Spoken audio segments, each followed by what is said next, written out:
Good morning, whoever is there. Good afternoon, I should say. Hello, Al. It's Justine. Good afternoon. Good evening. Hi, Justine. So it Let me- is broadcasting and recording, FYI. Okay.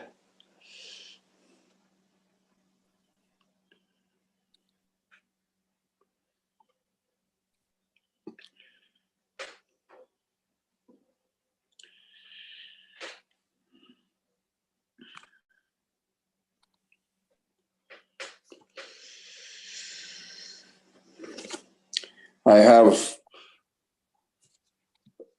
the meeting on my television screen, so I'll be able to look at any of the plans that you put up much easier because it'll be large, Oh, that's great. That's a good idea. which is why I will be, most of the time, my head will be looking up rather than at the screen. Got it. Yeah, the applicant provided their slideshow, and there's some verbal, and then we go into the plan. So I'm sure we're going to go sort of back and forth a little, but Yeah. Oh. Okay.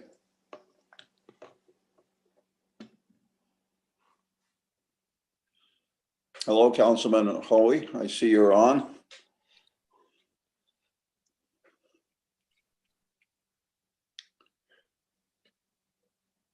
I believe he's logged on as an attendee, so he might not be able to communicate just yet.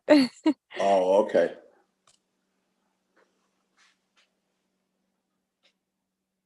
Well, at least we got some rain finally. Probably not enough, but sporadically today, Correct. which is really important because we need it. Yes, got a couple car washes.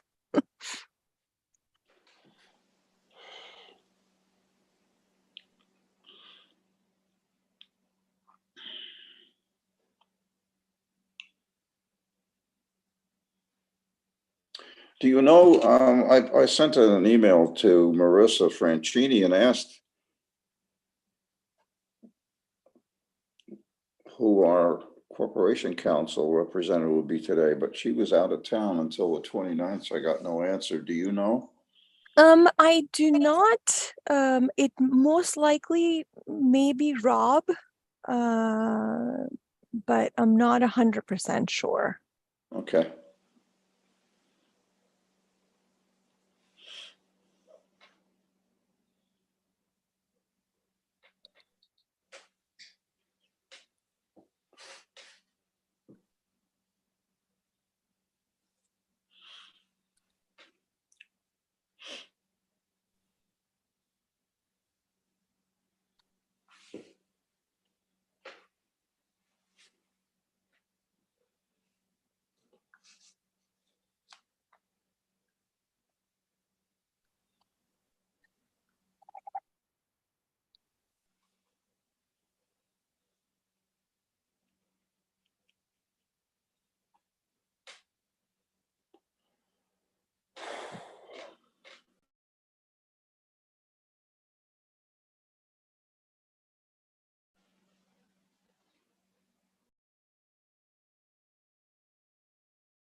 Shalom.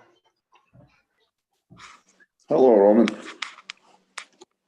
How are you, Al? Pretty good, thanks. Hello, Roman. How are you? Who was that? Justine from the planning department. Desleen, why are you bothering me? Why do you ask me these questions? You think I can handle this? These are difficult questions. I'm good, thank you. How are you? Good, thank you. Hello, Martin. Hello, how's everyone? Look, I see Brad's eyes popping over that screen there. I see, oh my God, that's pretty scary. Brad, how are you? Martin, hi. I'm well. How are you? Good. Just waiting for Glenesa, and Chris said he'll be a few minutes late.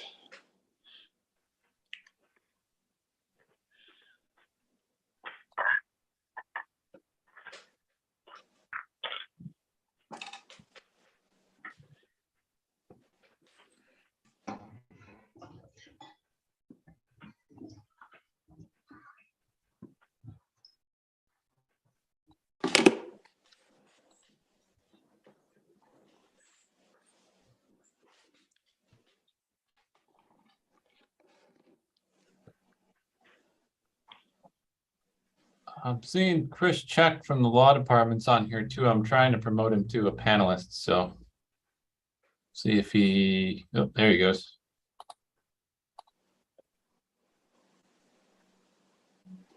Who is that, Brad? Thanks, Brad.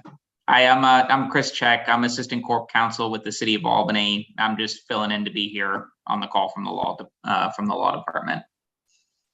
Okay, thanks, Chris. Thank you.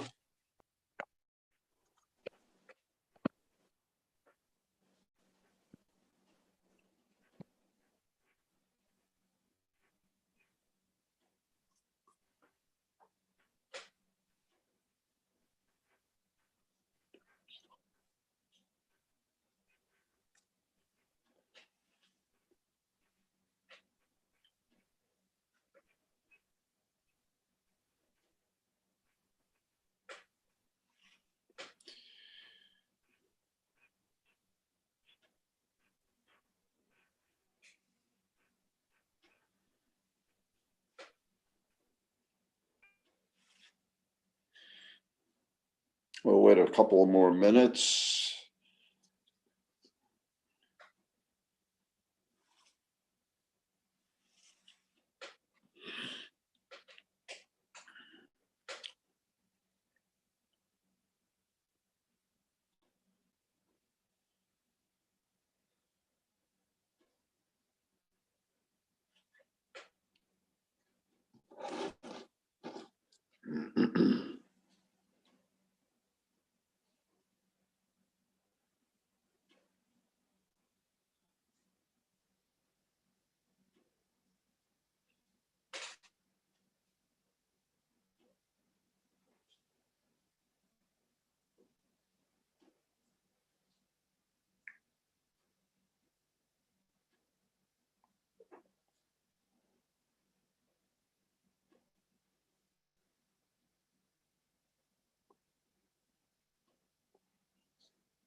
Greetings, Glenesa.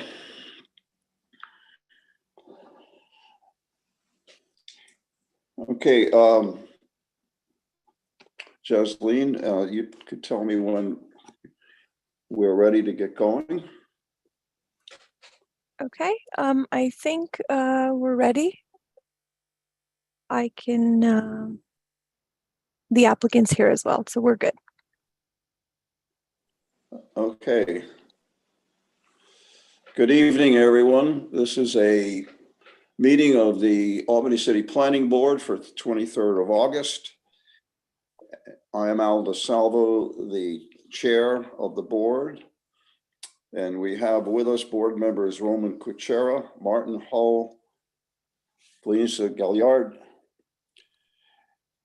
and myself. And in a while, we will be, joined by Chris Ellis. Also with us is our Corporation Counsel, Chris Check, and Planning Department staff, Planning Director, Brad Glass, and Planner, Jocelyn Jaspel. I want to go through the procedures for the meeting today. First, we will have a presentation by the applicants. And because in this case, this is only one item on the agenda, and although we have seen this project before, since there were a number of issues that were raised at the last meeting that we had, instead of the 6 minutes that the applicant would normally have when we've seen a project before, I'm going to allow them to have the full 10 minutes for their presentation. After that, the board members will ask questions of the applicant. After that, we will have public comment. The comments are from the public 3 minutes, except for council representatives, who will be allowed 6 minutes. After that, we will hear recommendations from the planning staff. And then after that, the applicant will have a couple of minutes to either clarify or make any comments concerning any factual issues. In reference to public comment, I would urge anyone who is speaking today from the general public to also submit written comments so that we have a complete record that both the planning staff, the planning board, and the public in general, including those of you who are making comments, will have a complete record that we can always refer to in the future. So with that, let's begin. The project is 1211 Western Avenue. The applicant is DMG Investments, representing by VHB Engineering, in a zoning district that is mixed use, community, urban. And the proposal that we're faced with today is an amendment of the previously approved development plan involving modifications that are associated with water line connection and resulting changes to utility installations.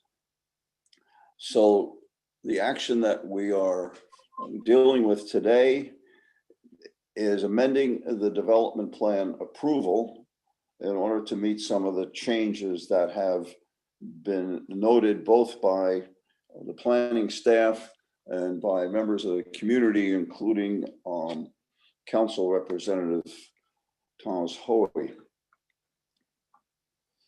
Okay.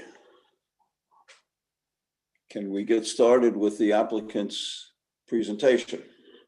Yes, Alana is here representing. Great, Alana thank you, Moran. Jocelyn. I appreciate it.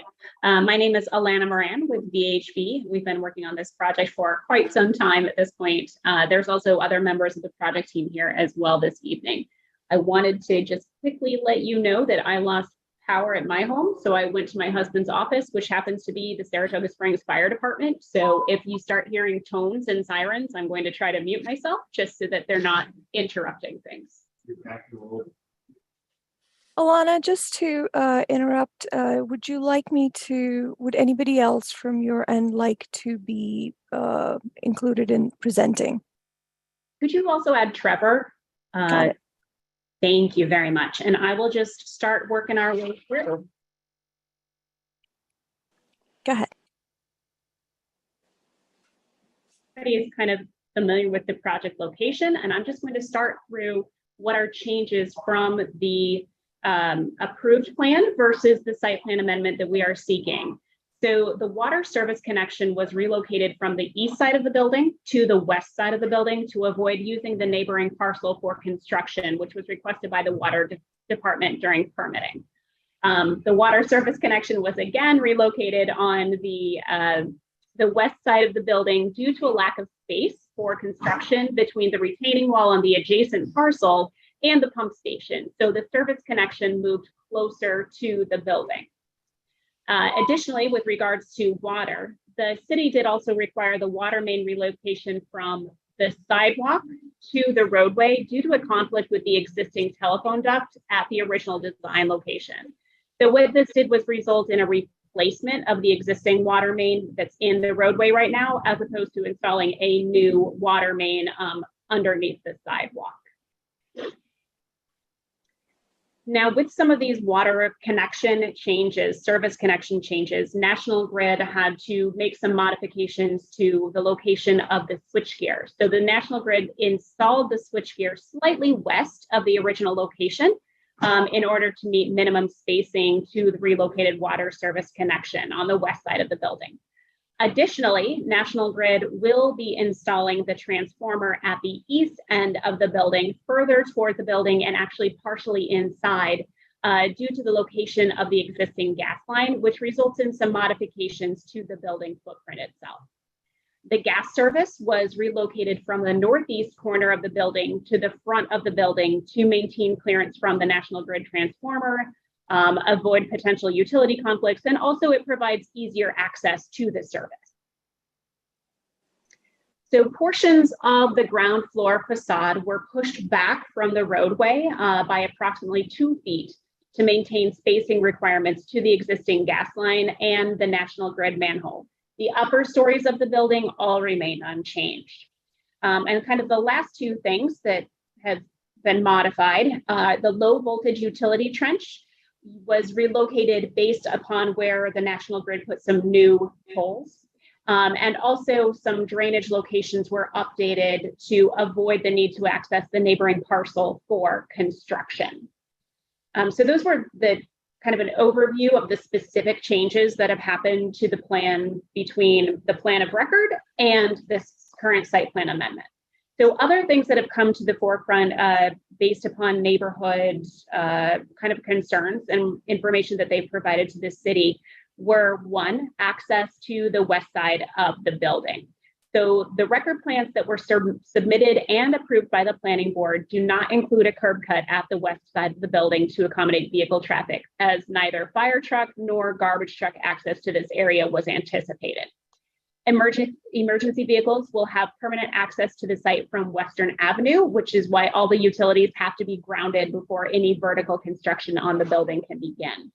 And the current location of the switchgear, as installed by National Grid, does not interfere with any planned use of the west side of the building for trash removal or emergency access.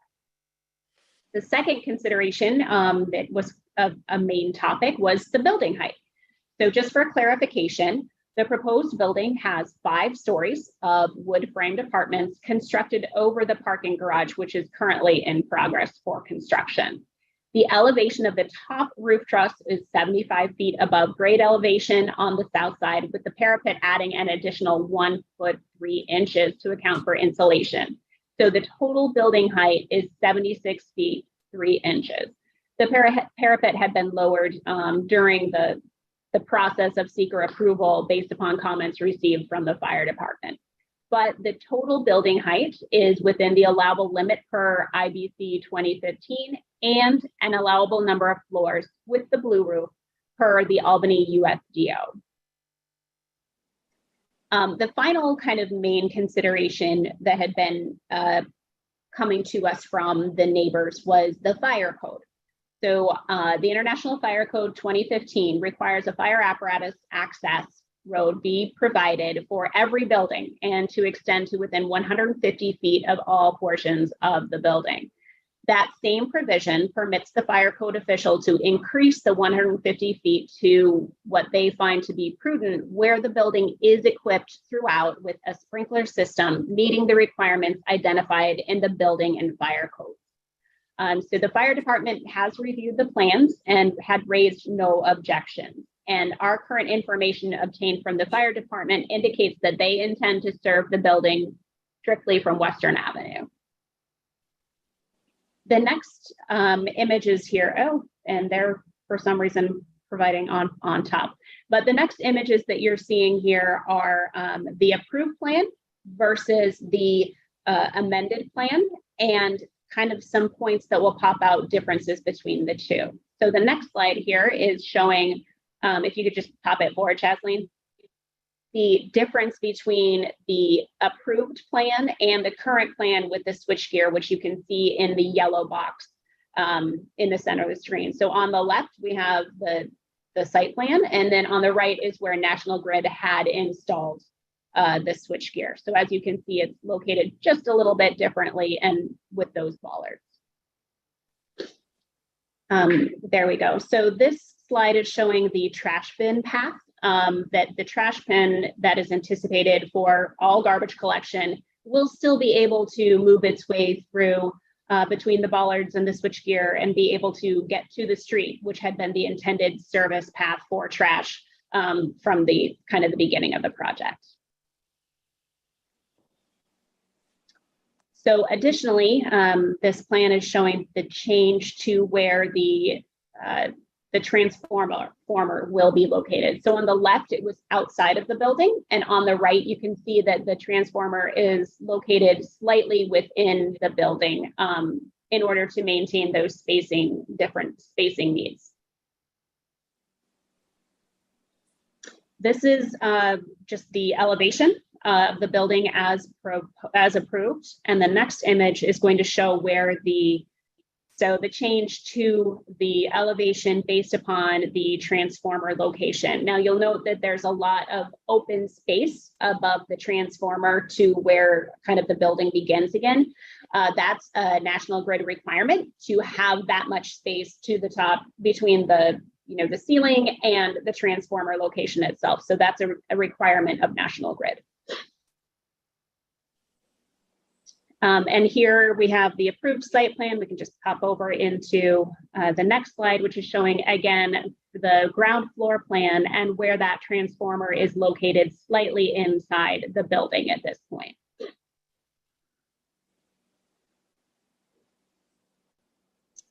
The next images here are really talking about stormwater and whatnot. So the next plan is showing the approved, and we'll show the changes between the approved plan and the amended site plan on the next slide.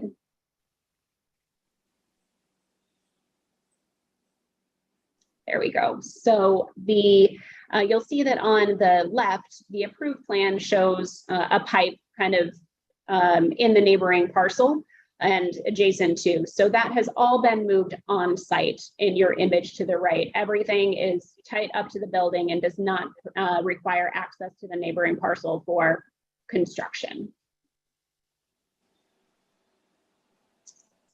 This would be the existing utility plan. And then the next is where we are at this point and showing changes to the connection. So the water service connection you can see is now on the northwest side of the building, and the gas line connection is right at the front of the building. So these changes that we've talked about had resulted in modifications to the building frontage, and this image right here is showing kind of what some of those minor changes to the building frontage were, as well as where the new water line is going to be within the street as opposed to in the sidewalk, and some of the utility connections for the gas lines as it's connecting between transformer and manhole and switchgear and whatnot. This is a continuation of the site plan showing the water line as it continues down the roadway. So this would have been the approved plan, and the next sheet is showing us the difference. Of the water line is still coming all the way down to Magazine and then crossing over to the other side of Western Avenue. These are some of the details of the connection that were required per the water department as we were working our way through making these changes to the water line. And some of these final sheets are being able to show the water line profile. So this was the existing. The next sheet is showing the current plan as we're amending and asking for approval tonight, where the water line really has to go around some existing utilities and pipes that are in the road. So you can see that on the bottom. And the next slide will actually show, yep, there we go. So it shows the real difference between the two, which is needing to go around those two existing utilities. The final is, we can go to the next sheet, Jasleen, which is one of the detail sheets, which is just identifying an additional detail as required by the water department for the shutoff of the water service, and just using basically capping the water service to have it stay clean while under construction. So that is concluding our current changes to the site plan as the amendment. And we are here and happy to answer any questions that you may have. Okay, board members, any questions to the presenter? I'm a little bit just curious about to have more details about how the transformer is being installed, half in and half out of the building. Is it actually in some sort of an alcove? So it's in fact exterior to the building, but just kind of bumps into it and into some of the space that would otherwise be in the building. And is that's on the first floor, so that would need to be concrete all around, correct? Good evening. Hey, Alana, I can jump in here. Yes, the transformer was pushed into the building. As the ground floor on this side of the building is parking garage, it's already concrete or concrete block all the way around. Where we pushed it into, we just created an opening in the front wall, exactly the same as the two other openings already in that wall for the vehicle entrances into and out of the garage. What would the design look like since you are required to have that big height difference between the transformer's height and then the height that's required? Is there a way that we can soften that big gap? For instance, perhaps putting some kind of treatment there, like a metal screen, something similar to that. Yeah, as Alana noted, that clearance is a requirement from National Grid. They wanted it left completely void with no obstructions there. I imagine if an emergency condition arose where they needed to replace it quickly, they would need to get a crane in that space in order to lift that out. So I'm not sure if they would want to deal with removing a part in the building or a decorative feature. Well, I mean, you say you're not sure, but I think that, I'm thinking in some decent looking ironwork, maybe hinged on both sides, so it can easily be open like two doors, would then allow that very easy access, something similar to that. It would seem to me that there might be some kind of discussion that you can have, because that's a main image of the building. It's facing Western Avenue. It's the main entrance. In a lot of ways, you also have a commercial space on that floor. So something like that, it seems to me, might be possible.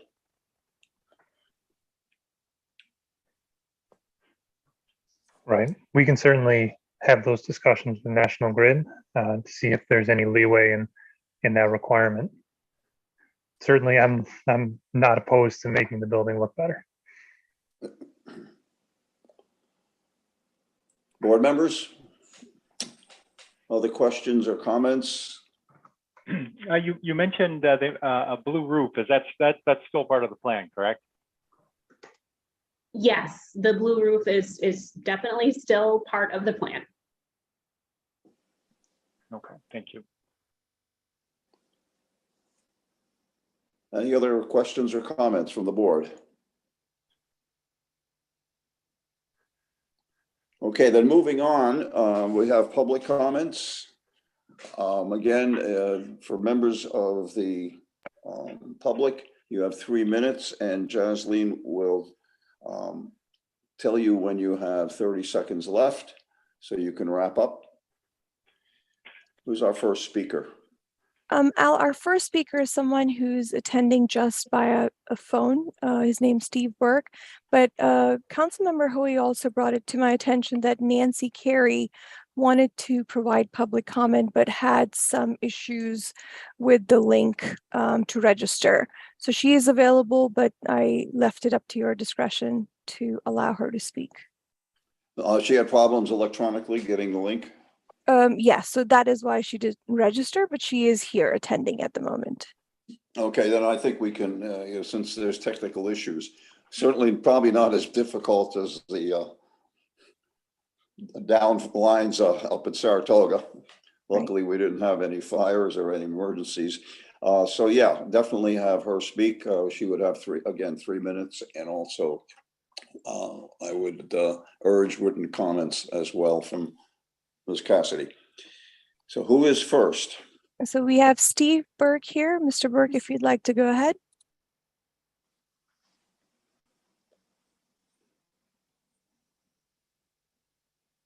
Mr. Burke, go ahead.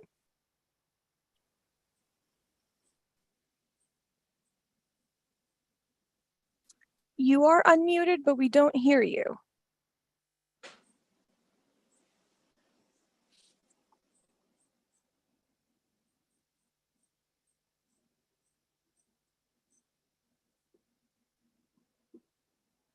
We still do not hear you, Mr. Burke.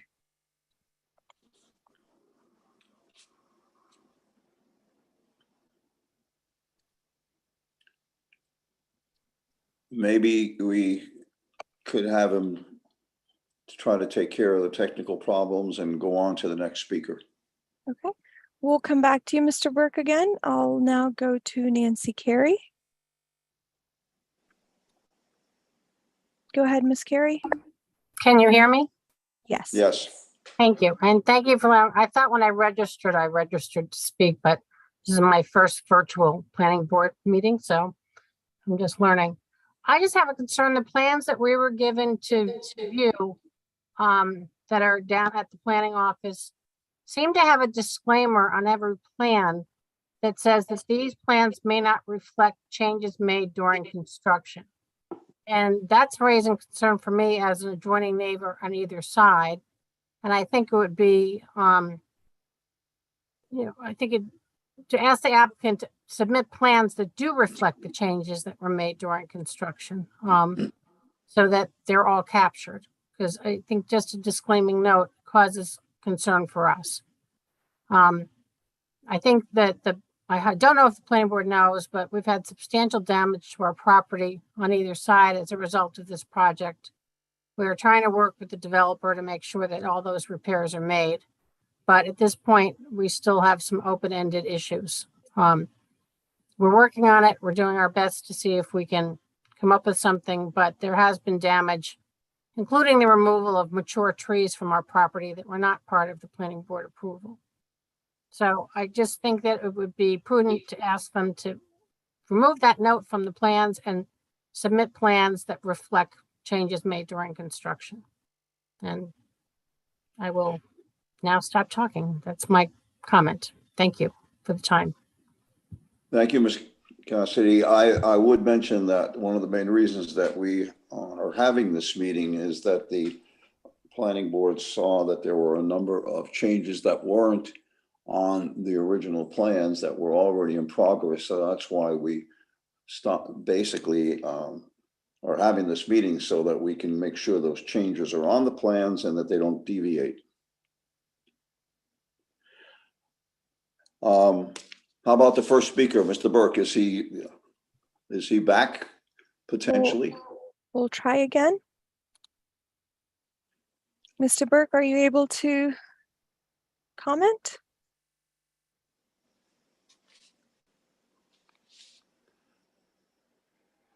I see that. I- There we I'm go. unmuted. Can you hear me? Yes, we Now can hear we you can now. hear you. Go ahead. Yes. Okay. Thank you very much. Stephen Burke, 11 Clarendon Road, Albany, New York. Thank you for the opportunity. Appreciate it.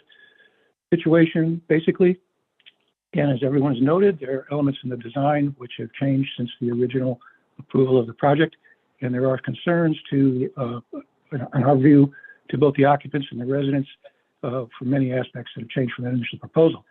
The pedestal and frame structure, as we all know, is now under construction, and recent access to construction level drawings reveals a number of changes in several design features. I don't appear to have the most up-to-date drawings based on comments that I've just heard, but I would mention the greatest concern at this time is critically going to be the fire-related changes, primarily as it relates to your agenda this evening, the cabinet pad and bollard pole locations, in other words, the switchgear, which has been placed, as we know, in a very congested southwest corner of the 1211 property, and it blocks all vehicular access on the property to the west side of the structure, contrary to what I've heard a moment ago. Developers' current request to relocate those bollard poles alone will not address fundamental closure of that access line and or clear the dangers presented by preventing all wheeled vehicle access to that entire side of the structure. Immediate safety and long-term traffic disruption impacts do arise in that the trash removal will necessitate several loads with small carts pushed by men to convey weights to the curb, a distance of approximately 270 feet one way.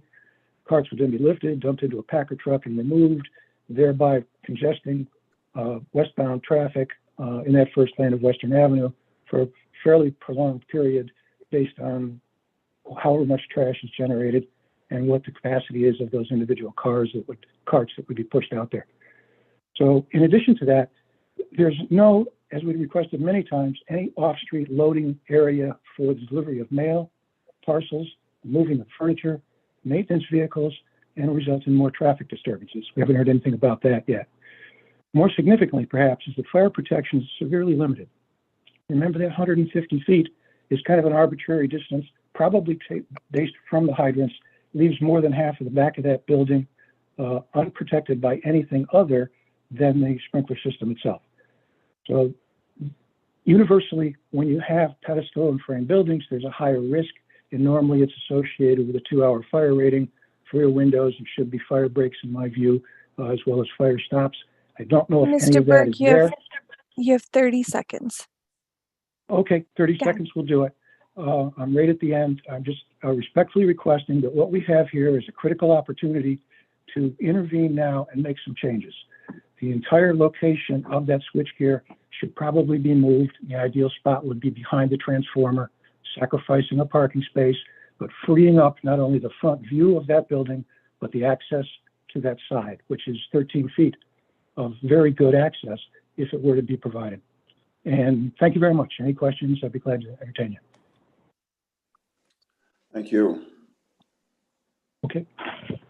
Okay, thanks, Planning Board. Thanks very much. Councilmember Hoey. I believe he's the next speaker. Yes, Councilmember Hoy, go ahead. Oh, thank you. I thought my picture would show up, but that's all right. Well, first I It's a want nice to. picture. Oh, that's an old one. But thank you, Chairman DeSalvo. I wanted to bring up an apology to the planning department, Brad, Jasleen. There was another gentleman. I was there on Thursday to look over some of the plans. They hadn't received yet the plans from the applicant, but I saw some of the markups. But I'm apologizing because I found out on Friday I was COVID positive. I'm still on the antiviral. I've been pretty sick these last few days, but I have been waiting for this PowerPoint and the plans to answer my questions. And as much as I appreciate it, I am asking for 1 or 2 meetings with the applicant and their hired advisors who come up with the plans to talk out some of the concerns that I have and some of the neighbors have also. My father was a sanitation man down in New York City. I know a lot about garbage. He was actually a foreman. But one of the things I'd like to know is the full garbage removal plan. How many bins are there going to be during normal days? How many bins are there going to be during the holidays? How many bins are there going to be when students move in and student moves out? We know students will be living in these apartments. The other problem is how do we get those bins loaded in the wintertime when the snowplow comes down the street and puts a big snowbank? Has that been considered? one of the things was brought up about the 150 feet with the allowance. Part of that fire code says that you need to use special windows, 2-hour burn rating, and also treated wood so that it doesn't burn fast. And I'd like to find out what's the plan for this building in the back, mostly in the back, beyond the first 150, where we can't get a hose in, but it will allow us time with that slow burn wood and the windows that are made that way. I wanted to reiterate, how do people move in and out of this building? Where do the moving trucks go? Deliveries, a UPS truck, will it fit in that garage? I don't think so, but it might be. But these are the type of things, and I'm just asking that the applicant would agree to meet with us, give us the plans a little bit ahead of time. I still haven't gotten them, like I said. And let's get this thing done. Let's get it done right. Let's get it done safe. I told a few people there was a terrible fire over the weekend in Troy. And it was an older building, didn't have sprinklers. But it's just sad to see 41 students lost everything in those apartments. I don't want to see that in Albany. Albany is a safe town to live. We have a great fire department. Let's see what we can do. I'm just asking that you give us a chance to meet with the applicant in at least one, or I'd preferably 2 meetings, so we can have the back and forth discussion. Thank you all. Thank you for the work you do, and have a good night. Okay, thank you. Any other speakers? I guess not, right? We just had those 3, right? Correct, that is all. Okay, I will now turn it over to the planning staff to give us the planning staff recommendations. I'd like to hear from the applicant in response to the public comments first, if we could. Sure, that's fine. I also had some questions of the applicants, particularly, well, I guess the ones that were raised. So let's go back to the applicant and see if they have some answers to the comments, the fire regs concerning the windows, the window deliveries, the trash pickup, plowing, off-street park loading, that kind of thing. Yeah, Alana, I can start with at least the items I can address. I know Perfect. DMG will probably have to speak directly to the full extent of the garbage removal plans and the moving in and out. I'm sure they have procedures that they've identified, but that is a little beyond the granularity of the information I have. What I can speak to is the fire rating requirements, and I can assure you, when we have all of the documentation to back it up, this building meets every aspect of the fire code, the building codes, and the Albany USDO. We have all the 2-hour ratings included. We did receive that list of concerns from the neighborhood, and we have addressed each one of those points in a response letter. And the fire rating requirements for the windows, that's actually an item that I was curious about. I was not able to find any code reference where it cited that as it would relate to our building. We do meet all of the egress requirements, all of the distance limitations. We have the fire rating for the exterior walls. All of our exterior cladding is non-combustible, and we are within the fire separation distance for the other sides of the building. So it's either 1-hour or 2-hour rated walls, depending on how close the adjacent buildings are. So I'm not aware, and I'm certain there's no gaps in the fire rated. I think I also heard issues with fire breaks and fire stops. Again, those are all included in the design. The stair towers are all 2-hour rated. The elevator shafts are concrete block. Again, it meets all of the requirements of those various codes.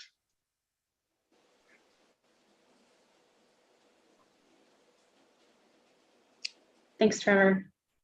What about? Go ahead. What about the other issues? I think that, you know, winter deliveries, regular deliveries, So, moving in and out.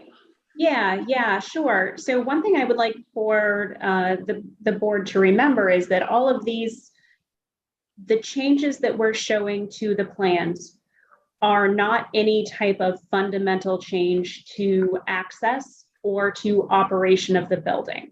The parking for the building was always planned to be through the garage, meaning that that was how, that was the plan for to and from. That's where people will park, is under the building. I imagine that it is designed to a capacity to allow for moving trucks because there are certain requirements for things like that, but we can certainly confirm that.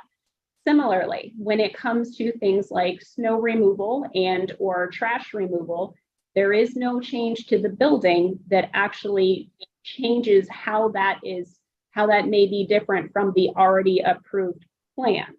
So while I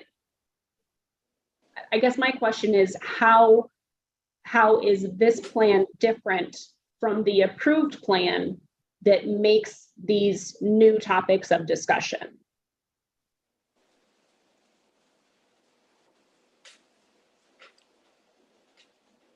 Well, For example, the switch gear is relocated, 5 to 10 feet. It's not like it's moved substantially from the initial location. So those kinds of questions.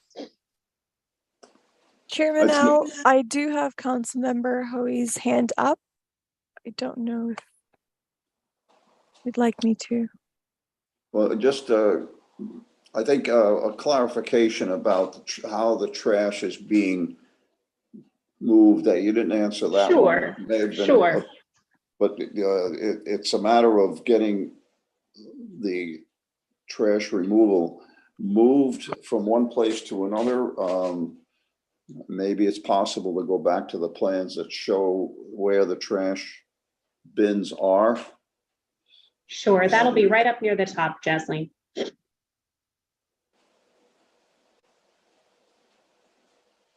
There we go. So this is the plan that's in front of you is this is our amendment, right? So the one we're seeking approval for, that has the trash receptacles generally are going to stay at the back. So kind of that northwest side of the building. And then they get pulled to the curb for trash pickup. If you look at the previous slide that has the text on it, it was the same plan. The trash receptacles would be at that southwest corner and then be pulled to the street for pickup, for curbside pickup, just as most of us have curbside pickup for our trash receptacles. I can't speak to quantity. That is something that DMG would need to speak to, but that is the access plan for trash collection.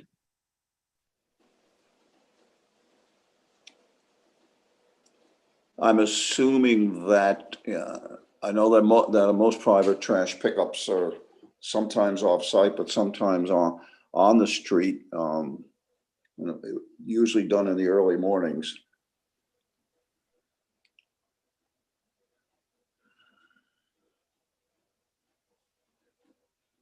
Chi or Kian, would either of you be able to answer whether this is going to be a private trash type of facility? Like, are we able to clarify that for the board? Yes. Hi, hello. This is Chi from DMG. I'm not sure if we have the ground floor plans showing the garbage room.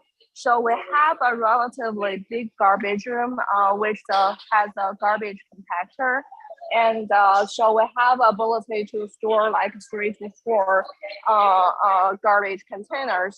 So when it comes full, we can pull it out. So it can temporarily store in that garbage containers. And when it's full, we can arrange the garbage truck company to pick it up from the street. Okay, Brad, before we go on to any other discussions, do you want to then respond once you've heard these items? Well, yeah, I mean, I think there's a question here of whether the slight relocation of the switchgear can cause a reevaluation of the trash scheme that was originally endorsed by the board. I guess maybe that's a little bit of a legal question. So not to put Chris on the spot too much, but you know, I'd be inclined to say those two things aren't really directly related, but I would appreciate if Chris had any opinions on that. And I'll just finish on another issue, give him a minute to think about that. But I do have a little bit of reservation about what it's going to look like with that transformer moved into the building and that huge cutout of the building. It's not particularly attractive. And I guess we don't know from National Grid as to whether or not, it sounds like they may not endorse something decorative. So I guess I would kind of not want to know what, you know, how necessary it is to move that, or if that's a voluntary. I mean, it does create more visibility for vehicles pulling out of the garage, but again, it's not going to be particularly attractive to look at. So I think, Al, you had the right suggestion in terms of a screening mechanism. You know, and I'd almost be inclined to, if these changes are endorsed, approve it with some condition to that effect that would, you know, require them to figure that out, or to seek an alternative, because I don't know that it's appropriate to approve the plans with an adjustment to elevation that looks like that. Chris, I don't know if you have any thoughts on the trash situation. Sure. The only thoughts that I would have would be they would have to be related to what was included in the agenda that went out. So I would imagine that if it's reasonably connected to the agenda description, then those discussions could be furthered here. And then I don't know if the applicant addressed whether they would be willing to meet as requested with Councilman Hoey, the affected neighbors, to discuss the concerns that were raised or not. Oh yeah, we're definitely happy to meet with anybody to keep these things moving forward and make sure that everybody's on the same page. With the understanding that that would likely mean a deferral this evening?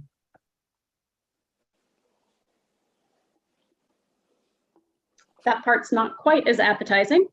Well, if I think we want understanding correctly, though, I just want to recap and make sure I understand correctly that the major concerns from the board appear to be the location of the transformer, and then the height of the gap above the transformer that's part of that National Grid requirement, and the potential to maybe provide some type of decoration that would be easy access removal in an emergency situation, right? Because that's why that amount of space is needed, is the potential for an emergency situation. So that seems to be one concern. And the second concern appears to be trash pickup primarily. So is there a way to... We lost you. Yes, speaking of emergency situations, we were having tones and sirens, so I was trying to mute myself for a moment. But is there a way to have some type of approval with qualifications on how to address these two items?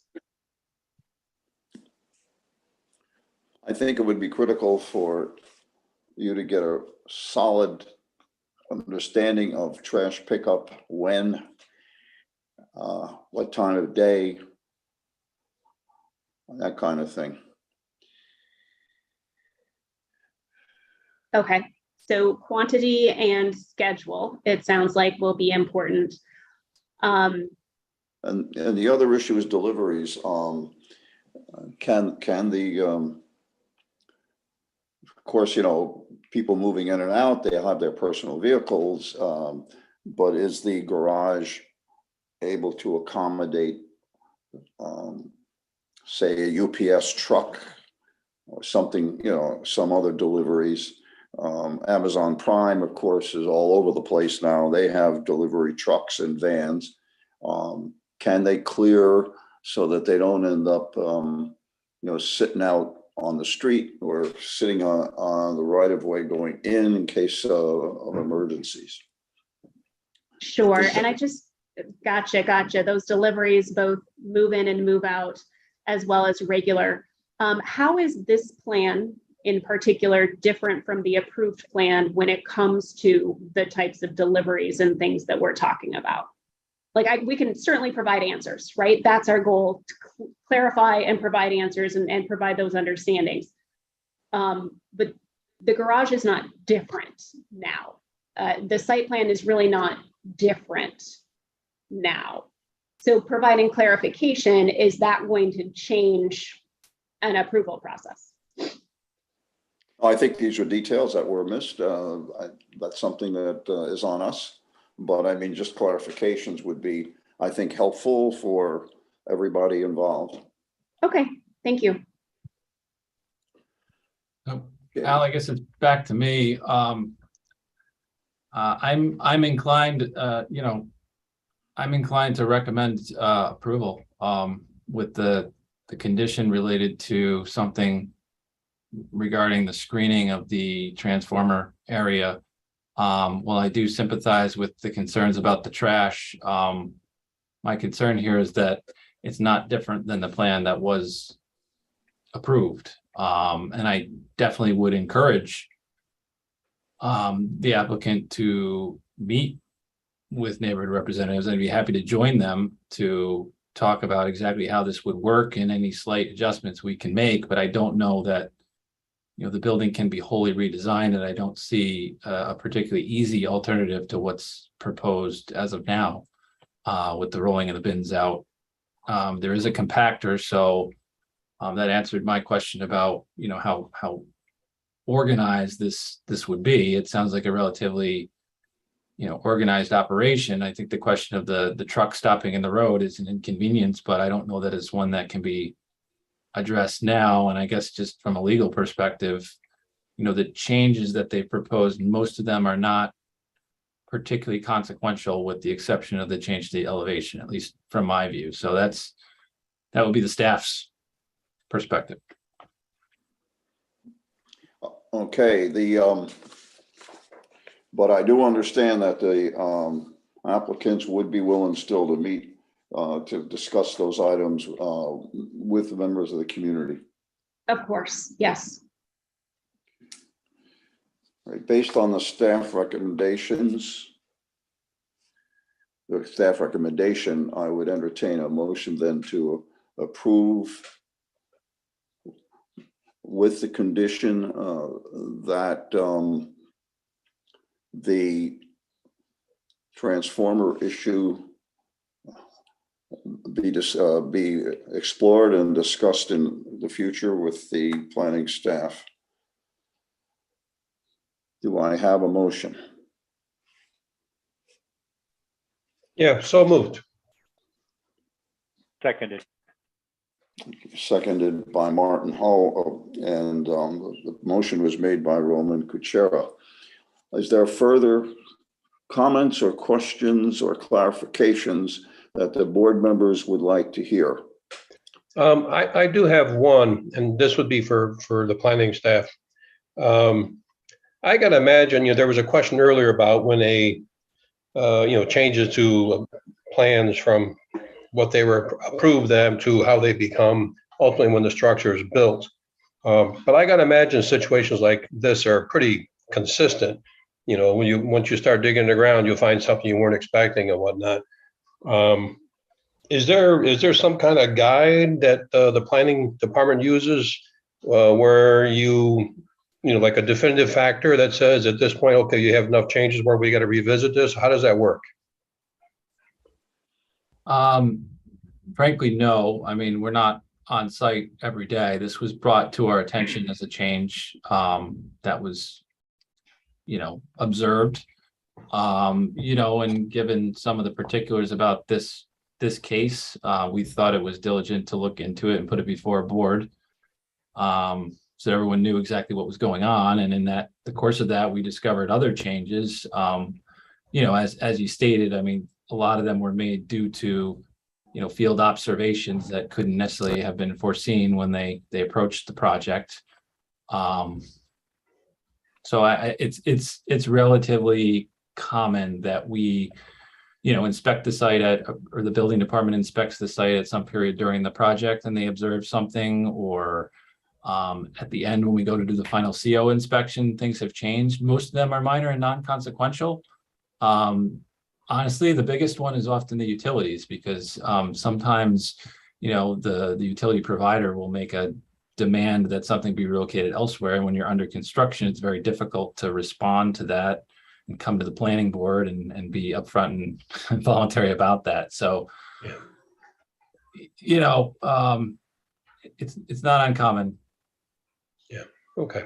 I did have just something I wanted to add. I don't know, Al, you made the motion, or could we just clarify that condition a little bit more, just so it's clear that we want some sort of a decorative element treatment that's going to screen the area above the transformer. I know you stated it in the course of the meeting, but I just wanted to state it explicitly so there's no misunderstanding as we go forward. Well, the motion was made, and it was with the provision that a decorative screening of some kind be installed above the transformer, which can be presented to the staff and approved by the staff, not be brought back to the planning board. Thank you.